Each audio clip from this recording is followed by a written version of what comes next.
Hello D students, कैसे हैं आप सभी। आई होप आप सभी बहुत अच्छे होंगे। आप सभी का स्वागत है rice smart Hindi YouTube channel पर। मैं तरुणा भारद्वाज अब आपको कराऊंगी इंपॉर्टेंट क्वेश्चंस ऑफ ज्योग्राफी जो आपको 2024 एग्जाम में जो भी आप देंगे, CHSL, CPO, MTS, GD exam, जो भी आप एग्जाम देंगे उसमें निश्चित रूप से मिलने की उम्मीद रहती है, क्योंकि इसी तरह के क्वेश्चन आज तक एग्जाम में देखे गए हैं। तो सभी पूरी क्लास लें। जो नया क्लास जुड़ा है स्टूडेंट्स हमारी क्लास में, तो वो चैनल को सब्सक्राइब कर ले, अपने दोस्तों के पास शेयर कर दे और लगातार पढ़ते रहिए rice smart Hindi YouTube channel पर, तभी आपको रिजल्ट मिलेगा। तो फर्स्ट क्वेश्चन है बच्चों, हैंगिंग वैली कहाँ बहुत आम है। Hanging valley is very commonly in, तो लटकती हुई घाटियां। हैंगिंग वैली मीन्स लटकती हुई घाटियां।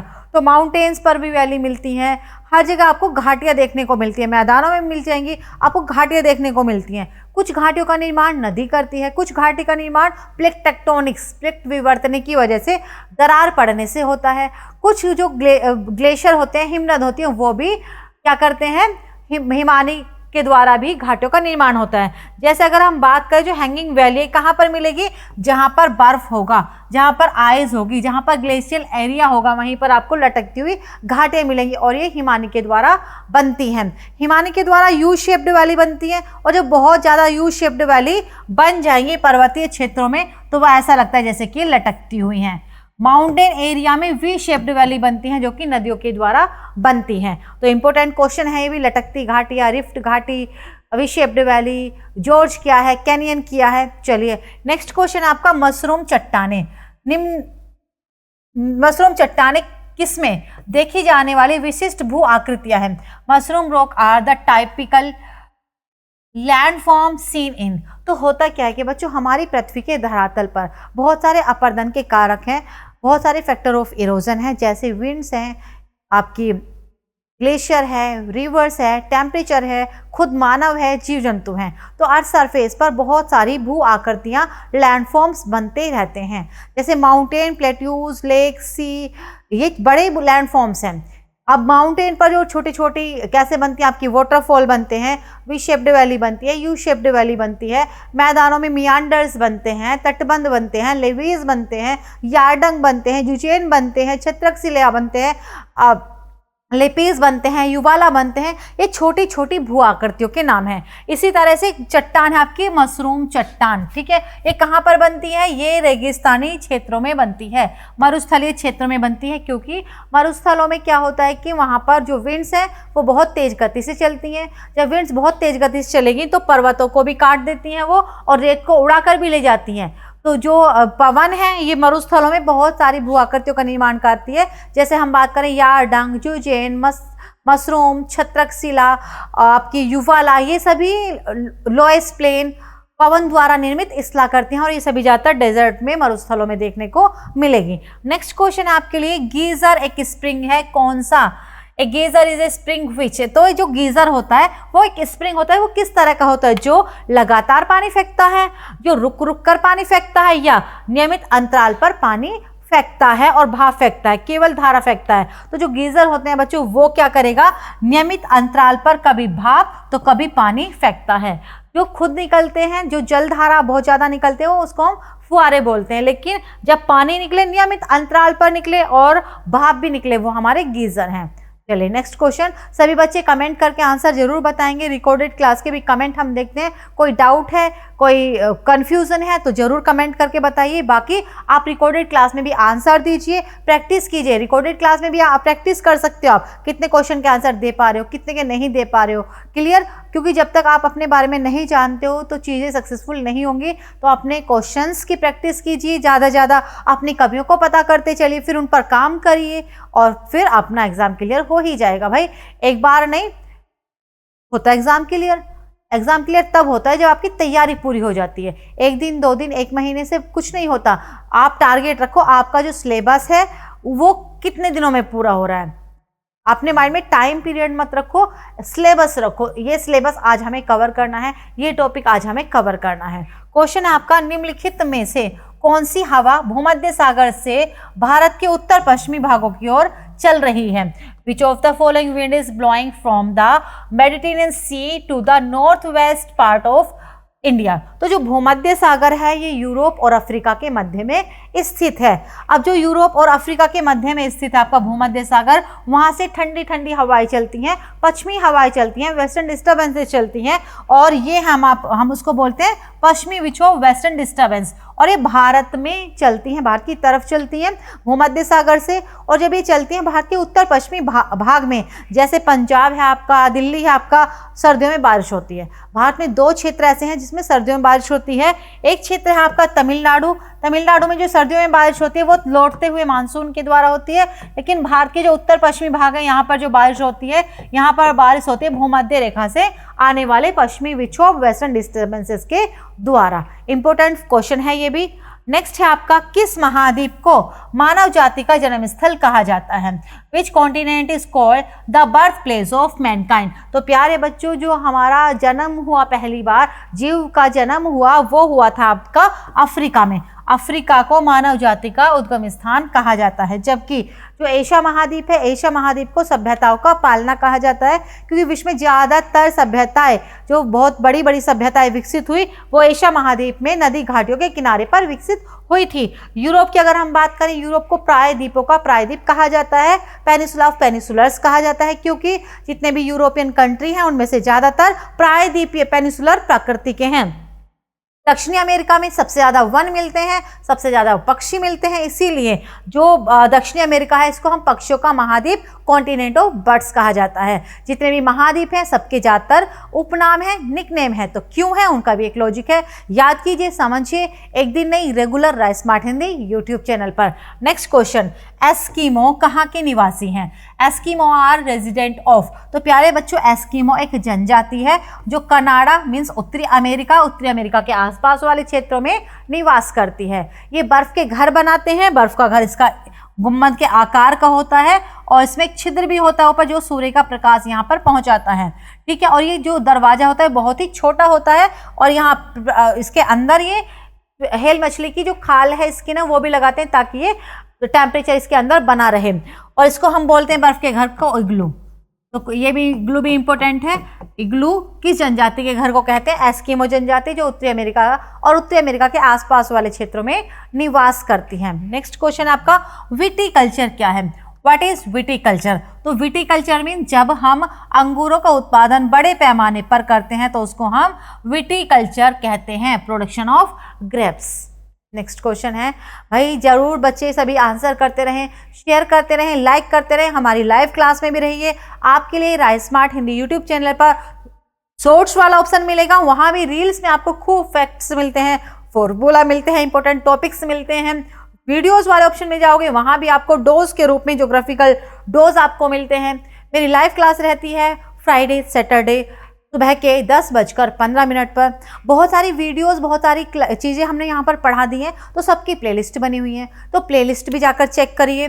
चलिए नेक्स्ट क्वेश्चन आपका, निम्नलिखित में से किसे विश्व का चीनी का कटोरा कहा जाता है? Which of the following is known as the sugar bowl of the world? अगर sugar bowl of the world की बात करें, विश्व का चीनी का कटोरा, तो वो है आपका क्यूबा। और भारत का चीनी का कटोरा उत्तर प्रदेश। याद रखना, विश्व का चीनी का कटोरा क्यूबा, लेकिन भारत का चीनी का कटोरा उत्तर प्रदेश, क्योंकि उत्तर प्रदेश में सबसे ज़्यादा चीनी मिलें स्थापित की गई और चीनी का उत्पादन, गन्ने का उत्पादन भी अधिक मात्रा में होता है। हाँ, ये अलग बात है, वर्तमान समय में महाराष्ट्र राज्य में भी चीनी मिलों की स्थापना अधिक संख्या में की जाने लगी है। नेक्स्ट क्वेश्चन है बच्चों, म्यांमार की सबसे लंबी नदी कौन सी है? Which is the longest river of India? तो भारत की लंबी नदी, दक्षिण भारत की लंबी नदी, महाद्वीपों की लंबी नदी के साथ साथ आपको याद करनी है भारत के पड़ोसी देशों की लंबी नदियाँ, क्योंकि एग्जाम में अब ये पूछी जाने लगी हैं। तो म्यांमार की सबसे लंबी नदी है इरावदी नदी, और जो इरावदी नदी है ये लगभग जो म्यांमार है उसके मध्य में से गुजरती है, लगभग पूरी तरह से नहीं, मेजरमेंट करके नहीं, लगभग मध्य में से गुजरती है और म्यांमार को 2 पार्ट्स में ये डिवाइड कर देती है। तो कैसे लगे क्वेश्चन आपको जरूर कमेंट करके बताते रहिए। क्वेश्चन है आपका, सलाल बांध किस नदी पर बनाया गया? Salal dam is bolt on which river? जब बांध की बात आए, नदियों की बात आए, तो कोई भी ऐसा एग्जाम नहीं है जहां पर बांध से, डैम से, रिवर से, वाटरफॉल से आपसे क्वेश्चन ना आए। तो याद कर लीजिए सभी नदियों पर इंपॉर्टेंट जो डैम है। तो जो सलाल डैम है वो बना है चिनाब नदी पर। चिनाब नदी पर, जो कि चिनाब नदी सिंधु की सहायक नदी है। जम्मू कश्मीर में चिनाब नदी पर ये बना है। सतलुज नदी पर आपका बहुत सारे डैम बने हैं। कृष्णा नदी पर नागार्जुन सागर अलमट्टी डैम बना है आपका। महानदी पर आपका हीराकुंड डैम बना है।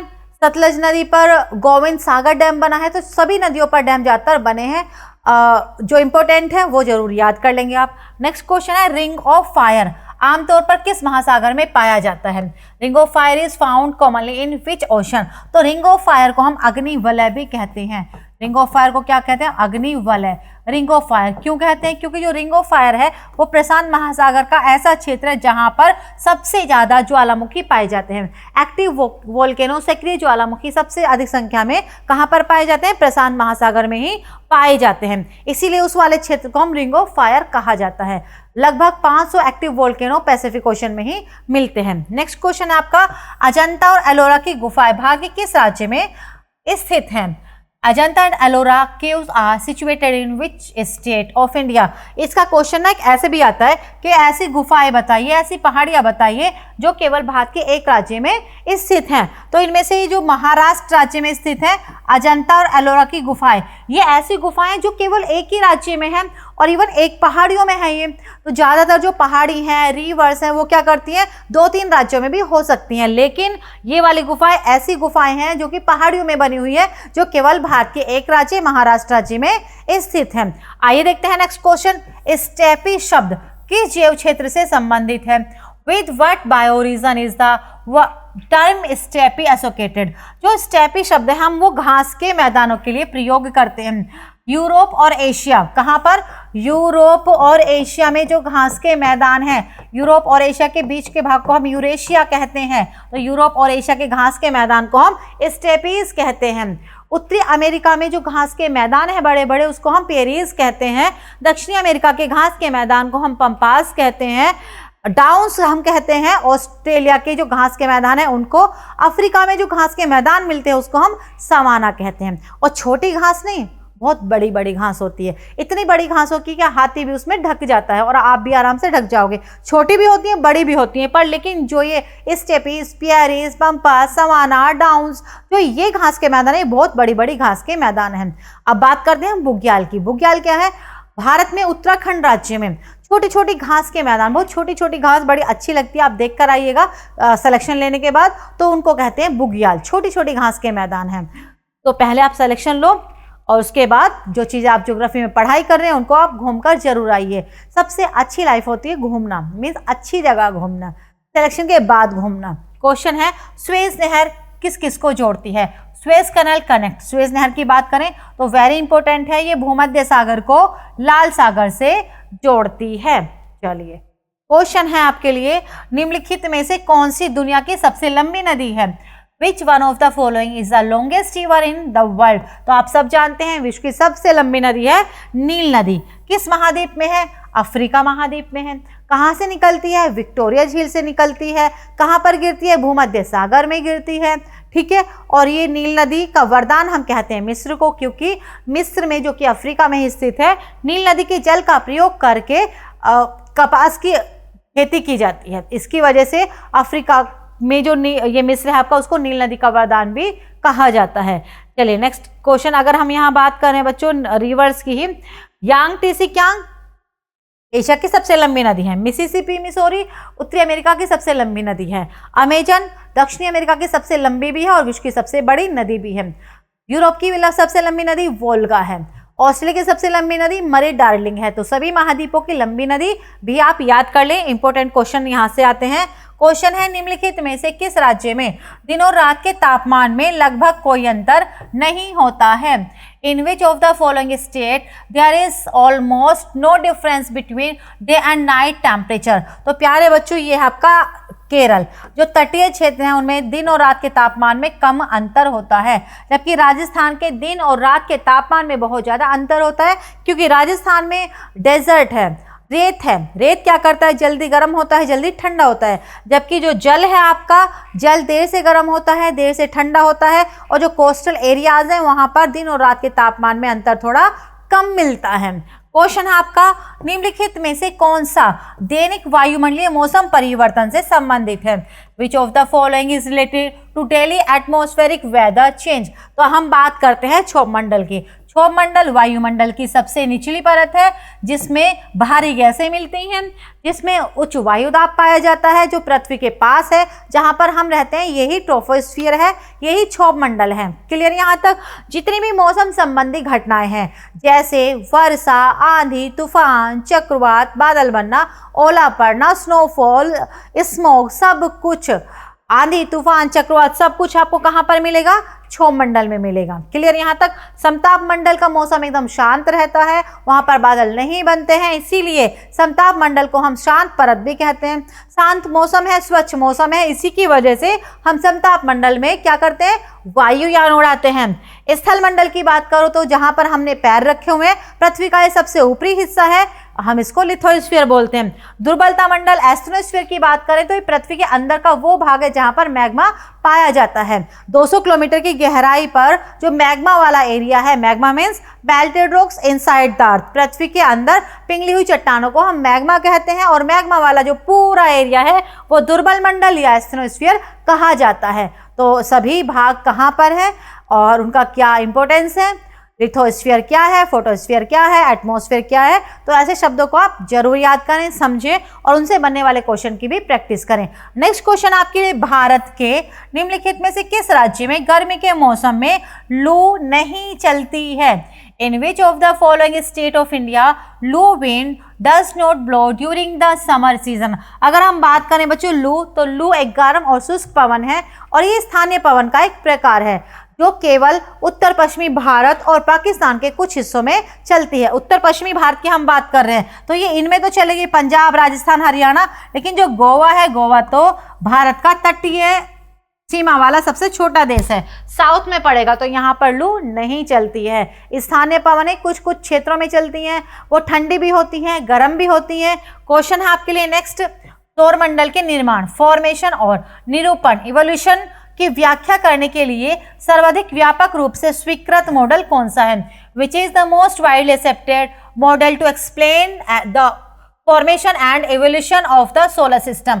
देखिए बच्चों, जब ब्रह्मांड की उत्पत्ति हुई, जब सोलर सिस्टम की उत्पत्ति हुई, तब कोई भी नहीं था, ठीक है। सबने थीसिस लिखी है, सबने रिसर्च वर्क किया है, तो बहुत सारे थ्योरीज हैं, बहुत सारे सिद्धांत हैं, लेकिन वर्तमान समय में जो सबसे इंपॉर्टेंट है, जिसको स्वीकृति मिली है, जिसको वैलिड माना गया है, वो है आपका निहारिकीय परिकल्पना, नेबुलर हाइपोथेसिस। ये बिग बैंग का ही दूसरा नाम है। क्लियर यहाँ तक? क्योंकि बिग बैंग में भी यही बताया गया, जहां पर आज पूरा यूनिवर्स है, वहां पहले हीलियम, हाइड्रोजन और सैंड पार्टिकल्स थे।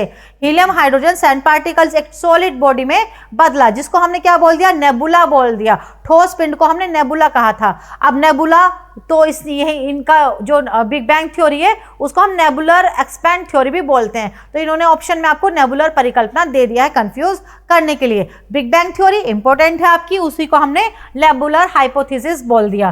क्वेश्चन, काल बैसाखी क्या है? बताइए फटाफट से, व्हाट इज काल बैसाखी? तो ये भी एक पवन है, लोकल विंड चलती हैं। पवन कौन सी है? जब मानसून आता है। भारत में मानसून की डेट है 5 जून, लेकिन कभी कभी मानसून से पहले भी बारिश होने लगती है, जो कि आम की खेती के लिए बहुत लाभदायक होती है। तो मानसून से पहले जो वर्षा है और तड़ित झंझावत है, pre monsoon rains and thunderstorm called Kal Baisakhi या आम्र वर्षा।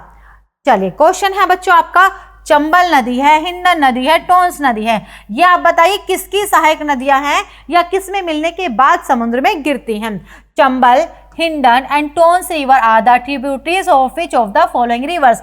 क्या होता है कि बड़ी बड़ी नदियां होती हैं, बड़ी बड़ी नदियों में छोटी छोटी नदियां आकर मिल जाती हैं और बड़ी नदियों में मिलने के बाद समुद्र में गिरती हैं। जो ट्रिब्यूटरीज होती हैं, जो सहायक नदी होती हैं, उसका उद्गम स्थान तो होता है, ओरिजिन पॉइंट तो होता है, लेकिन उसका मुहाना नहीं होता, क्योंकि वो तो बड़ी नदियों में मिलने के बाद समुद्र में गिरती हैं। तो इंपॉर्टेंट क्वेश्चन है ये भी। चंबल, हिंडन और टोंस नदी की बात करें तो बच्चों ये यमुना की ट्रिब्यूटरीज है, ये यमुना की सहायक नदी है। और यमुना गंगा की सहायक नदी है। और जितनी भी ट्रिब्यूटरीज हैं भारत में उनमें सबसे लॉन्गेस्ट है आपकी यमुना ही, ठीक है। अब बात करते हैं कावेरी। तो कावेरी तो अपनी एक स्वतंत्र नदी है। कहाँ से निकलती है? कर्नाटक राज्य में कुर्ग जिले की ब्रह्मगिरी पहाड़ी से निकलती है और बंगाल की खाड़ी में गिरती हैं। दक्षिण भारत में जितनी भी नदियां हैं वो सभी सीजनल है, सूख जाती हैं, लेकिन कावेरी नदी बताइए आप फटाफट से कैसी है? एवरग्रीन है, ये सदाबहार नदी है, इसमें पूरे 12 महीने पानी रहता है। आप मुझे बताइए, क्योंकि मैंने rice smart Hindi YouTube channel पर कई बार पढ़ाया हुआ है कि जो कावेरी नदी है उसमें 12 महीने पानी क्यों होता है। इसको पढ़िए और मुझे बताइए क्या है, कमेंट में सभी बच्चे बताएंगे। महानदी की बात करें तो ये छत्तीसगढ़ ओडिशा वाले क्षेत्र छोटा नागपुर पठार से निकलती है। ताप्ती नदी मध्य प्रदेश में सतपुड़ा पर्वत से निकलती है। अब जो चंबल नदी है ना, ये बड़ी इंपॉर्टेंट है भाई। क्यों? वैसे तो सारी नदियां इंपॉर्टेंट है, सभी में पानी होता है, सभी क्षेत्रों को, फसलों को, उद्योगों को पानी मिलता है, लेकिन चंबल नदी एग्जाम की दृष्टि से इंपॉर्टेंट है क्योंकि जो चंबल नदी है इसने मध्य प्रदेश में ग्वालियर के आसपास, भिंड के आसपास बहुत ज्यादा बड़े बड़े गड्ढों का निर्माण किया है, मीन्स अपर्दन किया है।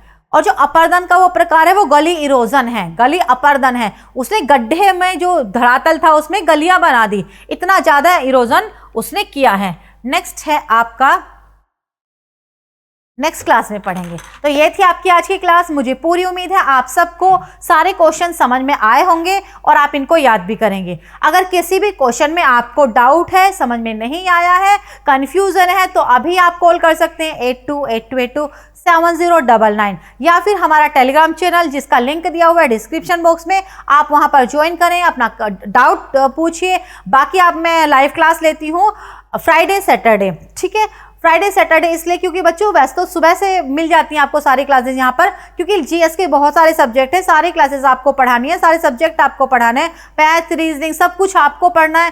तो इसीलिए मेरी 2 दिन क्लास रहती है लाइव, फ्राइडे और सैटरडे। तो आप लाइव क्लास में आइए, अपने डाउट्स लेकर आइए, वहां पर आप क्लियर करिए, क्योंकि जो सीखने का प्रोसेस है, सीखने का मतलब होता है जो डाउट है, जो गलतियां हैं, जो कंफ्यूजन है, उनको आप सीखो, उनको दूर करो। आज क्लास आपने ली, डाउट जो पहले थे वो आज भी हैं, तो ऐसे सीखने का, ऐसे टाइम वेस्ट करने का कोई फायदा नहीं होता। तो टाइम को यूटिलाइज करें, टाइम का जो लाभ उठाएं। Rice smart Hindi YouTube channel आपकी सफलता में हमेशा आपके साथ है, लेकिन आपको मेहनत करनी पड़ेगी, आपको लगातार पढ़ना पड़ेगा, कुछ दिन पढ़ना पड़ेगा, रिजल्ट फिर आपके सामने होगा। तो सभी बच्चे जो भी नए हैं हमारे चैनल को सब्सक्राइब कर लेंगे। फिर मिलते हैं हम नेक्स्ट क्लास में, तब तक के लिए अपना ध्यान रखेंगे। बाकी मैथ्स की क्लास है, साइंस की क्लास है, कंप्यूटर की क्लास है, उनको पढ़िए। और ज्योग्राफी का रिवीजन करना है, प्लेलिस्ट वाले ऑप्शन में जाइए, वहां पर आपको जो भी हमने आज तक पढ़ाया, वो जीडी एग्जाम के लिए हमने पढ़ाया, एसएससी गारंटेड बैच पढ़ाया, 60 डेज गारंटेड बैच हमने पढ़ाया, जो भी कुछ पढ़ाया आपको सब कुछ मिलेगा प्लेलिस्ट में। आपको टाइम वेस्ट नहीं करना पड़ेगा, आपको परेशान नहीं होना पड़ेगा, लेकिन टाइम देना पड़ेगा भाई, टाइम दीजिए थोड़ा सा। Rice smart Hindi YouTube channel जो है उस पर जितने भी ऑप्शन आते हैं, वीडियो, शॉर्ट्स, कम्युनिटी पोस्ट, सबको पढ़िए, सब कुछ आपके काम आएगा, तभी हम इतनी मेहनत करते हैं। चलिए फिर मिलते हैं नेक्स्ट क्लास में। Thank you and good luck.